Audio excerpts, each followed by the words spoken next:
ಯಾವುದಾದ್ರೂ ಜಾತ್ರೆ ಇದೆ ಅಂದರೆ ಅದು ಶ್ರೀ ಶರಣ ಬಸವೇಶ್ವರ ಜಾತ್ರೆ. ಹೀಗಾಗಿ ಶರಣರು ತಾವೇ ಕೈಯಾರೆ ಅನ್ನ ಬಡಿಸುತ್ತಿದ್ದ ಆ ಬೆಳ್ಳಿಯ ಪ್ರಸಾದದ ತಟ್ಟೆ. ಕೆಲವರು ಈ ದೇವಸ್ಥಾನಕ್ಕೆ ತೊಂದರೆ ಕೊಡೋಕ್ಕೆ ಅಂತಲೇ ಬಂದರು. ಶರಣರು ದೈವಿಕ ಶಕ್ತಿ ಮುಂದೆ ಯಾರು ಆಟವೂ ನಡೀಲಿಲ್ಲ. ಮನೆಯಲ್ಲಿರುವ ಜೋಳ ಎಲ್ಲ ಖಾಲಿಯಾಗಿದೆ. ನಾಳೆ ಬೆಳಗ್ಗೆ ಸಾವಿರಾರು ಜನ ಬರ್ತಾರೆ. ಹಾಯ್, ಹಲೋ, ನಮಸ್ಕಾರ friends, welcome to mister Mahi channel another episode. ಇವತ್ತು ನಾವಿದ್ದೀವಿ ಗುಲ್ಬರ್ಗದಲ್ಲಿ. ನಿಮ್ಗೊಂದು ಮಾತು ಹೇಳ್ತೀನಿ ಕೇಳಿ. ಈ ಜಗತ್ತಿನಲ್ಲಿ ಎಷ್ಟೇ ದುಡ್ಡಿದ್ರು, ಎಂಥದೇ ಅಂತಸ್ತಿದ್ರು, ಹೊಟ್ಟೆಗೆ ಅನ್ನ ಇಲ್ಲ ಅಂದರೆ ಮನುಷ್ಯ ಬದುಕೋಕ್ಕೆ ಸಾಧ್ಯನೇ ಇಲ್ಲ, ಖಂಡಿತ ಇಲ್ಲ. ಆದರೆ ಇವತ್ತಿಗೂ ಒಂದು ಪುಣ್ಯ ಮಣ್ಣಿನ ಅಲ್ಲಿಗೆ ಹೋದರೆ ನನಗೆ ಹಸಿವಾಗ್ತಿದೆ ಅನ್ನೋ ಮಾತೇ ನಿಮ್ಮ ಬಾಯಿಯಿಂದ ಬರಲ್ಲ. ಸಾಲಾಗಿ ಕೂರಿಸಿ ಹೊಟ್ಟೆ ತುಂಬ ಅನ್ನ ಹಾಕ್ತಾರೆ. ಹೌದು, ನಾನು ಹೇಳ್ತಾ ಇರೋದು ನಮ್ಮ ಹೆಮ್ಮೆಯ ಕಲ್ಯಾಣ ಕರ್ನಾಟಕ ಮುಕ್ಕುಟ ಮಣ್ಣಿನ ಸಾಕ್ಷಾತ್ ನಡೆದಾಡುವ ದೇವರ ನೆಲೆಸಿರುವ ಕಲಬುರ್ಗಿಯ ಶ್ರೀ ಶರಣ ಬಸವೇಶ್ವರ ದೇವಸ್ಥಾನದ ಬಗ್ಗೆ. ಇವತ್ತು ಈ ದೇವಸ್ಥಾನದ ಇತಿಹಾಸವೇನೋ, ಈ ಜಾಗನೋ ತೋರ್ಸೋಕ್ಕೆ ನಾನು ಬಂದಿದ್ದೀನಿ. ಅದರ ಹಿಂದೆ ಇರೋ ಒಂದು ಮೈ ಜುಮ್ ಎನಿಸುವ ಪವಾಡ ಕಥೆನೂ ಹೇಳ್ತೀನಿ. ಕಿವಿಗೆ ಇಯರ್ಫೋನ್ ಹಾಕ್ಕೊಂಡು ಆರಾಮಾಗಿ ಕೇಳಿ, ಏನೂ ಟೆನ್ಷನ್ ಇಲ್ಲ. ಸೊ ಕತೆ ಶುರುವಾಗೋದು ಇವತ್ತಿನದಲ್ಲಪ್ಪ, ಸುಮಾರು 200 ವರ್ಷಗಳ ಹಿಂದೆ. ಆವಾಗ ಈ ಕಲಬುರ್ಗಿ ಭಾಗದಲ್ಲಿ ಹೆಂಗೆ ಬರಗಾಲ ಬಂದಿತ್ತಪ್ಪ ಅಂತಂದ್ರೆ ಕೇಳಿದ್ರೇ ಕಣ್ಣಲ್ಲಿ ನೀರು ಬರುತ್ತೆ. ಮಳೆ ಇಲ್ಲ, ಬೆಳೆ ಇಲ್ಲ, ಬಾವಿ ಒಣಗೋಗಿದೆ, ಕುಡಿಯೋಕ್ಕೆ ನೀರು ಒಂದು ಹನಿನೂ ಇರಲಿಲ್ಲ. ಜನ ಅನ್ನ ಇಲ್ಲದೆ ಹಸುಗೂಸುಗಳನ್ನು ತಪ್ಪಿಕೊಂಡು ಅಳ್ತಾ ಇದ್ರು. ಅಂಥ ಘೋರವಾದ ಸಮಯದಲ್ಲಿ ಆ ಮಣ್ಣಿಗೆ ಒಬ್ಬ ಯೋಗಿ ಬರ್ತಾರೆ. ಅವರೇ ಶ್ರೀ ಶರಣ ಬಸವೇಶ್ವರರು. ಗಡ್ಡ ಬಿಟ್ಟು ತಲೆಗೊಂದು ಪೇಟ ಸುತ್ತಕೊಂಡು ಕಣ್ಣಲ್ಲಿ ಕರುಣೆ ತುಂಬಿಕೊಂಡು ಬಂದ ಆ ಶರಣರು ಜನ ಪಡ್ತಾ ಇರೋ ಪಾಡನ್ನು ನೋಡಿ ಕರಗಿ ಹೋಗ್ತಾರೆ. ಅವರು ಸುಮ್ಮನೆ ಕೂರಲಿಲ್ಲ. ತಕ್ಷಣ ಇಡೀ ಊರಿನ ಜನರನ್ನು ಕರೆದು, ಬನ್ನಿ, ಯಾರು ಹಸಿದುಕೊಂಡು ಇರಬೇಡಿ ಅಂತ ಮಹಾದಾಸೋಹ ಶುರು ಮಾಡ್ತಾರೆ. ಹಗಲು ಅನ್ನದೇ, ರಾತ್ರಿ ಅನ್ನದೇ ದೊಡ್ಡ ದೊಡ್ಡ ಹಂಡೆಗಳನ್ನು ಅನ್ನ ಬೇಯಿಸಿ ಬಂದವರಿಗೆಲ್ಲ ಬಡಿಸೋಕ್ಕೆ ಶುರು ಮಾಡ್ತಾರೆ.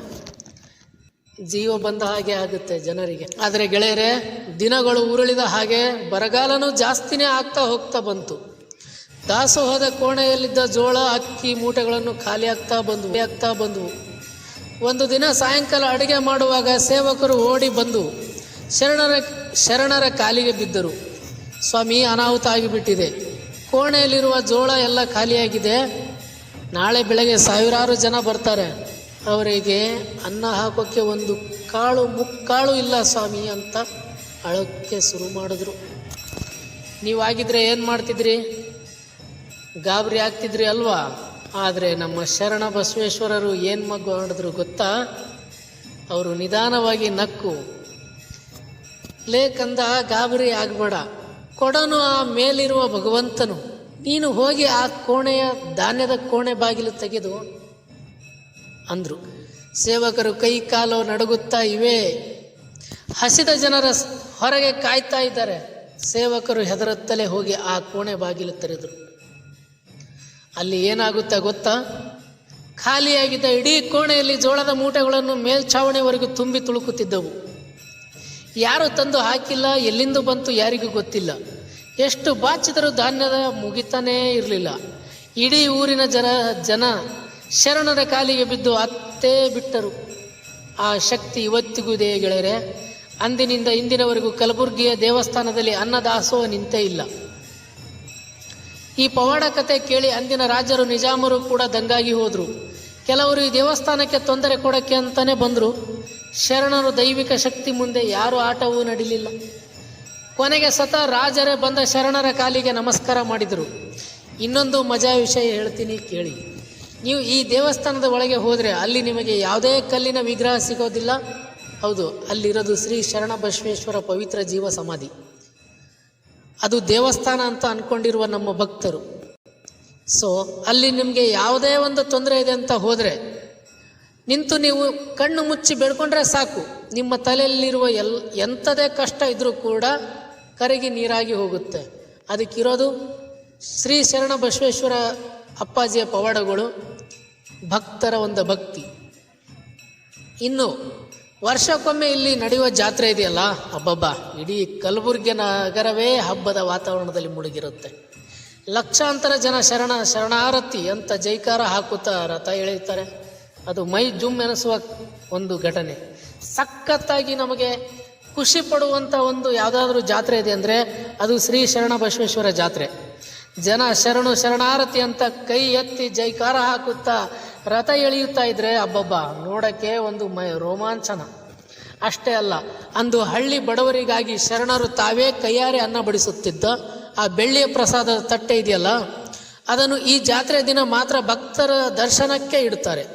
ಅದನ್ನು ನೋಡೋಕ್ಕೆ ಒಂದು ಪುಣ್ಯ ಮಾಡಿರಬೇಕು. ಆದರೆ ಗೆಳೆಯರೆ, ಕತೆ ಇಷ್ಟಕ್ಕೆ ಮುಗಿಯೋದಿಲ್ಲ. ಶರಣ ಬಸವೇಶ್ವರ ಪವಾಡಗಳು ಕೇವಲ ಅವರ ಜೀವಂತವಾಗಿದ್ದಾಗ ಮಾತ್ರ ನಡೆಯಲಿಲ್ಲ. ಕ್ರಿಸ್ತಕ 1822ರಲ್ಲಿ ಅವರ ಜೀವ ಸಮಾಧಿಯಾದ ಮೇಲೂ ಈ ಕ್ಷೇತ್ರದಲ್ಲಿ ದೈವಿಕ ಶಕ್ತಿ ಮತ್ತಷ್ಟು ಹೆಚ್ಚಾಯಿತು. ಇತಿಹಾಸದ ಪುಟಗಳನ್ನು ತಿರುವಿ ನೋಡಿದರೆ ಇಲ್ಲಿ ಯಾವುದೇ ಕಲ್ಲಿನ ವಿಗ್ರಹವಿಲ್ಲದೆ ಕೇವಲ ಗದ್ದುಗೆ ಪೂಜಿಸಲು ಒಂದು ಮುಖ್ಯ ಕಾರಣವಿದೆ. ಶರಣರು ಲಿಂಗೈಕ್ಯರ ಆಗುವ ಮುನ್ನ ತಮ್ಮ ಭಕ್ತರಿಗೆ ಒಂದು ಮಾತು ಕೊಟ್ಟಿದ್ರು. ನಾನು ಭೌತಿಕವಾಗಿ ದೂರವಾದರೂ ಕಾಯಕ ಮತ್ತು ದಾಸೋಹದ ರೂಪದಲ್ಲಿ ಸದಾ ಇಲ್ಲೇ ಇರುತ್ತೇನೆ ಎಂದು ಹೇಳಿ ಗರ್ಭಗುಡಿಯೊಳಗೆ ಪ್ರವೇಶಿಸಿದರು. ಇಂದಿಗೂ ಕೂಡ ದೇವಸ್ಥಾನದ ಗರ್ಭಗುಡಿ ಒಳಗಡೆಗೆ ಪ್ರವೇಶಿಸುತ್ತಿದ್ದಂತೆ ಎಂಥ ನಾಸ್ತಿಕರಿಗೂ ಕೂಡ ಒಂದು ರೀತಿಯ ಪ್ರಬಲವಾದ ಸಕಾರಾತ್ಮಕ ಶಕ್ತಿ ಅನುಭವ ಆಗುತ್ತದೆ.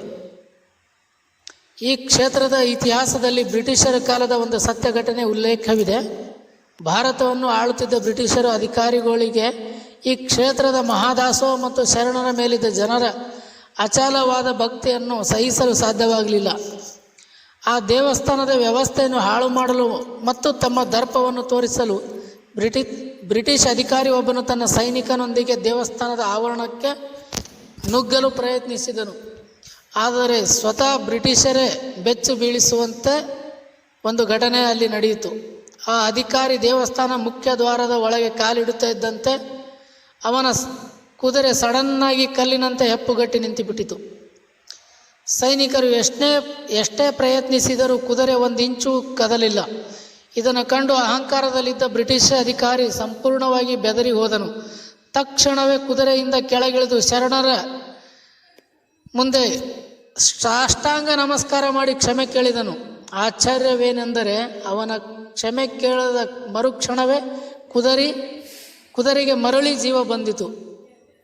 ಹಸಿದೆ ಬಂದವರಿಗೆ ಅನ್ನ ದಾಸೋಹ, ಜ್ಞಾನಕ್ಕಾಗಿ ಬಂದವರಿಗೆ ಅಕ್ಷರ ದಾಸೋಹವನ್ನು ನಿರಂತರವಾಗಿ ನೀಡುತ್ತಿರುವ ಕಲಬುರಗಿ ಶ್ರೀ ಶರಣಬಸವ ಸಂಸ್ಥಾನ ಇವತ್ತಿಗೂ ಲಕ್ಷಾಂತರ ಜನರಿಗೆ ಆಶಾಕಿರಣವಾಗಿದೆ. ಗೆಳೆಯರೇ, ಶರಣರ ಮಣ್ಣಿನ ಈ ಅಪ್ರತಿಮ ಇತಿಹಾಸದ ಕತೆ ನಿಮಗೂ ಹೆಮ್ಮೆ ಅನಿಸಿದರೆ ಈ ವಿಡಿಯೋವನ್ನು ಈಗಲೇ ಲೈಕ್ ಮಾಡಿ ಮತ್ತು ನಿಮ್ಮ ಸ್ನೇಹಿತರೊಂದಿಗೆ ಶೇರ್ ಮಾಡಿ. ಮುಂದಿನ ಬಾರಿ ಇಂತಹದೇ ಮತ್ತೊಂದು ರೋಚಕ ಇತಿಹಾಸದ ಪುಣ್ಯಕ್ಷೇತ್ರದ ಕಥೆಯೊಂದಿಗೆ ಸಿಗೋಣ. ಅಲ್ಲಿವರೆಗೂ ನಮ್ಮ ಮಿಸ್ಟರ್ ಮಹಿ ಚಾನಲ್ಗೆ ಮರೆಯದೆ ಸಬ್ಸ್ಕ್ರೈಬ್ ಮಾಡಿ. ಧನ್ಯವಾದಗಳು. ಶರಣಾರತಿ. ನಾನು ಈ ದೇವಸ್ಥಾನಕ್ಕೆ ಹೋದಾಗ ಅಲ್ಲಿ ಲೋಕಲ್ ಜನಗಳ ಬಾಯಿಂದ ಕೇಳಿದ ಒಂದು ಮಾಹಿತಿ ಪ್ರಕಾರ ನಾನು ಕತೆ ಹೇಳಿದ್ದೀನಿ. ಇದರಲ್ಲಿ ಏನಾದರೂ ತಪ್ಪಿದ್ರೆ ಕ್ಷಮೆ ಇರಲಿ. ಇದು ಒಂದು ಹೊಸದಾಗಿ ಪ್ರಯತ್ನ ಪಡ್ತಾ ಇದ್ದೀನಿ. Thank you so much.